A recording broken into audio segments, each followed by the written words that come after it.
ભરૂચના અંકલેશ્વરમાં હાંસોટમાં નર્મદા પરિક્રમાવાસીનો બાઇક ચાલક પર હુમલો કર્યાની ઘટના સામે આવી। જ્યારે એક બાઇક સવાર રસ્તા પરથી પસાર થઈ રહ્યો હતો ત્યારે પરિક્રમાવાસી અચાનક બાઇક ચાલક પર નાના ત્રિશૂળ વડે જીવલેણ હુમલો કર્યો, જેના કારણે બાઇક ચાલક ગંભીર રીતે ઘાયલ થયો, જેના કારણે સ્થાનિક લોકોમાં ભય અને ચિંતાનો માહોલ ફેલાયો છે। ઘટના બાદ આરોપી પરિક્રમાવાસી સ્થળ પરથી ફરાર થઈ ગયો હતો, જો કે પોલીસે તાત્કાલિક કાર્યવાહી કરીને તેને ઝડપી પાડી લીધો। આ સમગ્ર ઘટનાનો વિડીયો સોશિયલ મીડિયા પર ઝડપથી વાયરલ થઈ રહ્યો છે। પ્રાથમિક તપાસમાં જણાવવામાં આવ્યું છે કે આરોપી માનસિક રીતે અસ્વસ્થ છે। ઈજાગ્રસ્ત બાઇક ચાલકને તાત્કાલિક સારવાર માટે નજીકની હોસ્પિટલમાં ખસેડવામાં આવ્યો છે।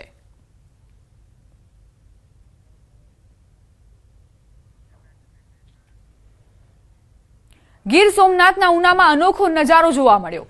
પાતાપુર ગામમાં શિકારની શોધમાં આવેલી બે સિંહણોએ ગાય પર હુમલો કરવાનો પ્રયાસ કર્યો હતો, પરંતુ ગાય ડરવાના બદલે બહાદુરીથી પોતાનો જીવ બચાવવા માટે પ્રતિકાર કર્યો। ગાયની હિંમત જોઈને બંને સિંહણોએ શિકાર વગર જ પરત ફરવું પડ્યું હતું। આ સમગ્ર ઘટના ગ્રામ પંચાયતના સરપંચના ફાર્મ પાસે બનેલી ઘટના સીસીટીવી કેમેરામાં કેદ થઈ। મહત્વનું છે કે છેલ્લા 1 વર્ષથી ગામ આસપાસ સિંહોની અવરજવર વધતી જોવા મળી છે।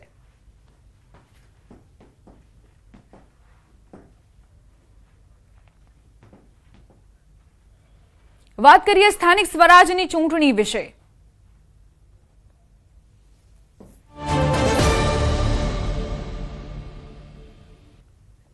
ભાજપની સેન્સ પ્રક્રિયામાં પોસ્ટથી વિવાદ થયો છે। વિવાદ વકરતા વિવાદિત પોસ્ટ દૂર કરાઈ। રાજકોટમાં વિવાદિત વોટ્સએપ સ્ટેટસ દૂર કરાયું। અતુલ પંડિતે રાત્રે વોટ્સએપ સ્ટેટસ મૂક્યું હતું। સેન્સ પ્રક્રિયાનું નામ લીધા વિના પ્રક્રિયાને મૂર્ખ ગણાવી। આજે કેટલાક મૂર્ખ બનશે અને કેટલાક મૂર્ખ બનાવશે। અતુલ પંડિત શિક્ષણ સમિતિના પૂર્વ અધ્યક્ષ રહી ચૂક્યા છે। રાજકોટ ભાજપના આગેવાન છે અતુલ પંડિત। તેમની આ પોસ્ટથી ભારે વિવાદ સર્જાયો છે। હવે ભલે વોટ્સએપ સ્ટેટસ ડિલીટ કરી દેવામાં આવ્યું હોય, પરંતુ તેમ છતાં અનેક સવાલો પણ ઉઠી રહ્યા છે। તેમનું કહેવું છે કે સેન્સ પ્રક્રિયાનું નામ લીધા વિના પ્રક્રિયાને મૂર્ખ ગણાવી છે।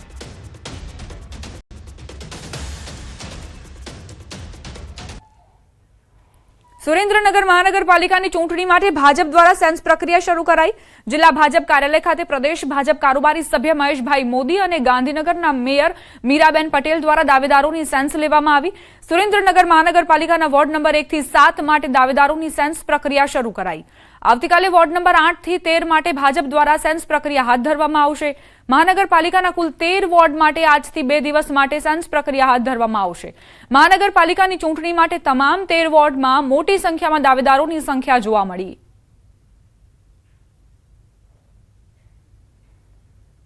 જામનગર મહાનગરપાલિકાની ચૂંટણીમાં ભાજપમાં ઉમેદવારી કરવા સવારથી જ ટિકિટ વાંચુક દાવેદારો ફોર્મ લેવા ઉમટ્યા।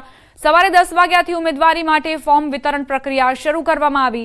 16 વોર્ડના 64 ઉમેદવાર માટેના ભાજપમાં ચૂંટણી લડવા ઇચ્છુક દાવેદારો ફોર્મ લેવા પહોંચ્યા હતા।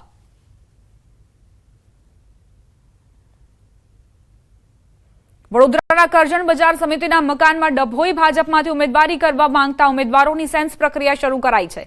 સેન્સ ડભોઈ નગરની કુલ 36 બેઠક માટે લેવાઈ રહી છે। તાલુકા પંચાયતની 20 બેઠક, અનુસૂચિત આદિજાતિ માટે અનામત બેઠકોની સંખ્યા કુલ 6 છે। પછાત વર્ગ માટે અનામત બેઠકોની સંખ્યા 10 છે। કુલ અનામત 27 બેઠકો છે, જ્યારે સામાન્ય બેઠકો 9 છે। ડભોઈના અંદાજિત 170 જેટલા ઉમેદવારો ઉમેદવારી કરવા સેન્સ પ્રક્રિયામાં જોડાયા। ઉલ્લેખનીય છે કે અનામત સીટ માટેના ઉમેદવારે જાતિનું પ્રમાણપત્ર રજૂ કરવાનું રહેશે। ઉમેદવારને 3 બાળકો હોય તો તેના પુરાવા પણ રજૂ કરવાના રહેશે। ઉમેદવારે તેમના સોશિયલ મીડિયામાં કેટલા ફોલોઅર્સ છે તે પણ જણાવવું પડશે, તેમજ ભૂતકાળમાં કોઈ ચૂંટણી લડ્યા છે કે કેમ, તમામ અંગે માહિતી આપવી પડશે। પાર્ટી એ કાર્યકર્તાઓની પાર્ટી છે અને આવનારા દિવસોમાં જ્યારે સ્થાનિક સ્વરાજ્યની ચૂંટણીઓ યોજાઈ રહી છે ત્યારે એમના ભાગરૂપે કાર્યકર્તાઓને આપણે યોગ્ય રીતે આ ચૂંટણી પ્રક્રિયામાં જોડી શકીએ અને એના માટે આજરોજ આ નિરીક્ષક તરીકે અહીંયા જવાબદારી માટે પધાર્યા છે। સ્થાનિક સ્વરાજની ચૂંટણીને અનુલક્ષીને મહીસાગરમાં ભાજપ દ્વારા સેન્સ પ્રક્રિયા હાથ ધરાઈ। લુણાવાડા વિશ્રામ ગૃહ ખાતે સેન્સ પ્રક્રિયા 2 દિવસ ચાલશે. જિલ્લાના નિરીક્ષક અને 84ના ધારાસભ્ય સંદીપ દેસાઈ, પ્રદેશ કારોબારી સભ્ય રાજેન્દ્રસિંહ કુંવર અને પૂર્વ મેયર અસ્મિતાબેન શિરોયા દાવેદારોની સેન્સ લેશે. પ્રથમ દિવસે કડાણા તાલુકા, ખાનપુર, ગોધર, કોઠંબા, વીરપુર તાલુકા માટે સેન્સ લેવાશે.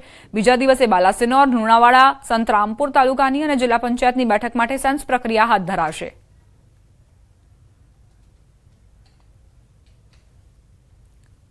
વલસાડ જિલ્લામાં સ્થાનિક સ્વરાજની ચૂંટણીનો ધમધમાટ શરૂ થયો. ત્યારે ભાજપે જિલ્લામાં સ્થાનિક સ્વરાજની ચૂંટણીમાં ઉમેદવારોની પસંદગી માટે સેન્સ પ્રક્રિયા હાથ ધરી. મોટી સંખ્યામાં ભાજપના અગ્રણીઓ અને કાર્યકર્તાઓ ચૂંટણી લડાય તે માટે ટિકિટ ઈચ્છા દર્શાવી છે અને આ સેન્સ પ્રક્રિયામાં જોડાયા હતા.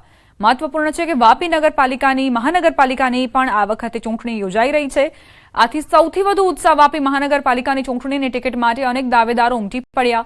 વાપીના સેન્ટર ઓફ એક્સેલન્સમાં ભાજપની આ સેન્સ પ્રક્રિયામાં વાપી મહાનગરપાલિકાના કુલ 13 વોર્ડની 52 બેઠકો માટે ભાજપના 300થી વધુ અગ્રણીઓ અને કાર્યકર્તાઓએ ટિકિટની દાવેદારી માટે ફોર્મ લીધા. વાપી મહાનગરપાલિકાના ઇલેક્શન નિમિત્તે સાયન્સની પ્રક્રિયા ચાલી રહી છે. એ પ્રક્રિયા 2 દિવસ ચાલવાની છે. આજે વોર્ડ નંબર 1 થી 6 ની છે અને કાલે 7 થી 13 ની છે. અંદાજિત 300થી વધારે ઉમેદવાર ઈચ્છુકોએ ફોર્મ અમારી પાસે લીધા છે અને એ સાયન્સ માટે જોડાશે.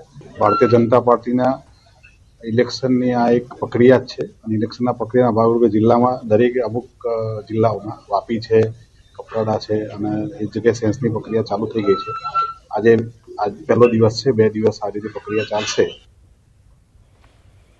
સુરતમાં આગામી સ્થાનિક સ્વરાજની ચૂંટણીઓને લઈને સેન્સ પ્રક્રિયાનો પ્રારંભ, જેમાં પાસ નેતા ધાર્મિક માલવિયાએ ભાજપ કાર્યાલય પહોંચીને પોતાની દાવેદારી નોંધાવતા રાજકીય ગરમાવો આવ્યો.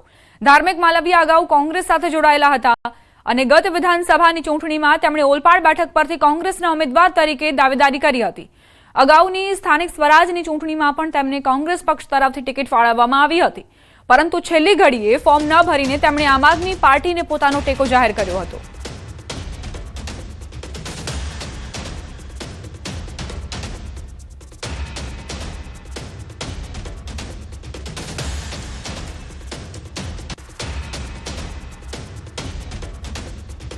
સમાચાર ગીર સોમનાથથી ભાજપની સેન્સ પ્રક્રિયા વચ્ચે કોળી સમાજની બેઠક. ઉનામાં ધારાસભ્ય કેસી રાઠોડની અધ્યક્ષતામાં આ બેઠક મળી. બેઠકમાં ધારાસભ્યએ સમાજના લોકોને ટકોર કરી. ધારાસભ્યએ ટકોર કરતા કહ્યું કે જો તમારે ગળામાં ભાજપનો ખેસ પહેરવો હોય તો એક હાથમાં પંજો અને એક હાથમાં સાવરણો નહીં ચાલે.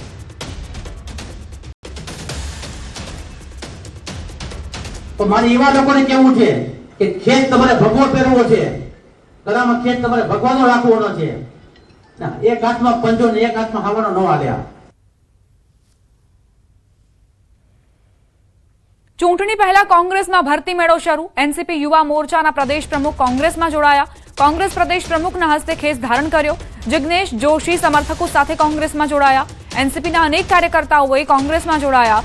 જગદીશ ઠાકોર સહિતના નેતાઓ હાજર રહ્યા.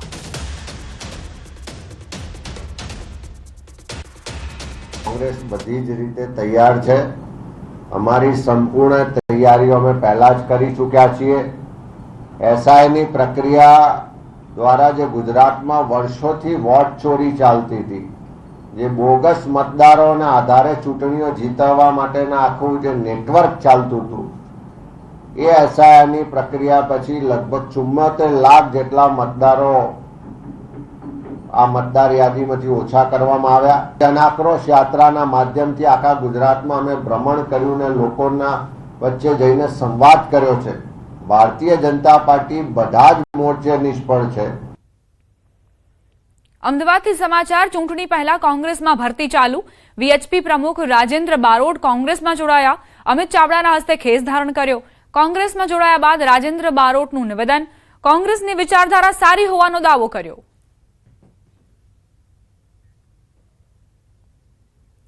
વિશ્વ હિન્દુ પરિષદ બજરંગ દળ ઇન્દ્રપુરી પ્રખંડ ખાતે હું અધ્યક્ષ પદે હતો અને એને રાજીનામું મૂકીને હાલ આજે પહેલી 1/4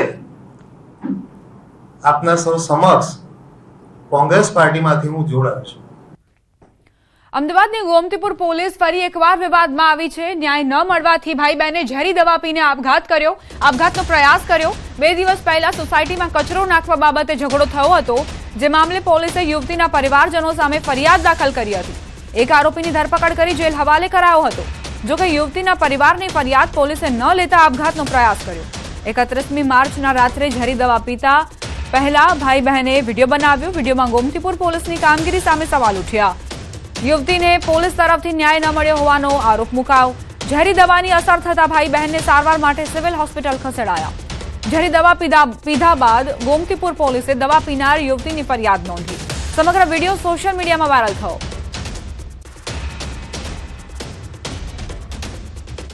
વલસાડથી સમાચાર। આરટીઆઈ એક્ટિવિસ્ટની જાહેરમાં ધોલાઈ। 2 મહિલાઓએ આરટીઆઈ એક્ટિવિસ્ટને માર માર્યો। મહિલાઓએ આરટીઆઈ એક્ટિવિસ્ટના કપડાં ફાડી નાખ્યા। મકાન બાંધકામમાં અડચણ ઊભી કરી હોવાનો પણ આરોપ। પોલીસે બંને પક્ષોને ચેતવણી આપીને રવાના કર્યા।